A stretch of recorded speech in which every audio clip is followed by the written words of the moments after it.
मैंने अपने संबंध में बहुत बार सोचा है मल्लिका, और हर बार इस निष्कर्ष पर पहुंचा हूं कि अंबिका ठीक कहती थी।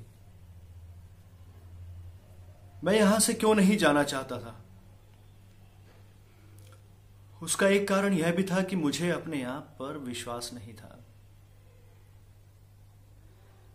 मैं नहीं जानता था कि अभाव और भत्सना का जीवन व्यतीत करने के बाद मैं प्रतिष्ठा और सम्मान के वातावरण में जाकर मैं कैसा अनुभव करूंगा। मन में कहीं आशंका थी कि वह वातावरण मुझे छा लेगा और मेरे जीवन की दिशा बदल देगा, और यह आशंका निराधार नहीं थी।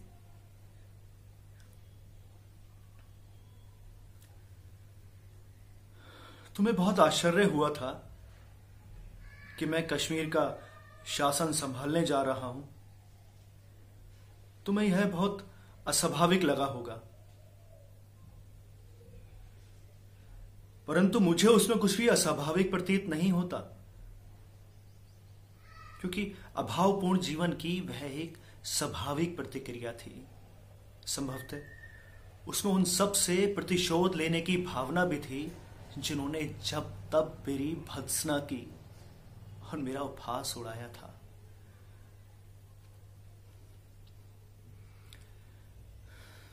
मैं जानता था, मैं ये भी जानता था कि मैं कभी सुखी नहीं हो सकता।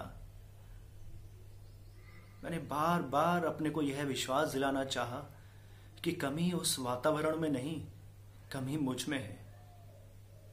अगर मैं खुद को बदल लूं तो सुखी हो सकता हूं, परंतु ऐसा नहीं हुआ। ना मैं खुद को बदल सका। मैंने जो कुछ भी लिखा था उसकी प्रतिलिपियां पूरे भारत देश में पहुंच गईं, परंतु मैं सुखी नहीं हो सका।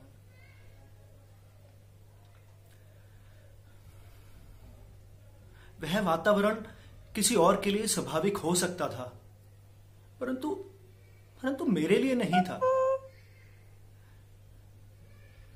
मुझे बार बार यह अनुभव होता कि मैंने प्रभुता और सुविधाओं के मोह में पड़कर इस कार्य क्षेत्र में अनाधिकार प्रवेश किया है, और जिस विशाल में मुझे होना चाहिए था उस विशाल से दूर हट आया हूं। मेरी आंख जब भी दूर तक फैली हुई उस क्षितिज रेखा पर पड़ती, तभी यह अनुभूति मुझे सालती कि मैं उस विशाल से दूर हटाया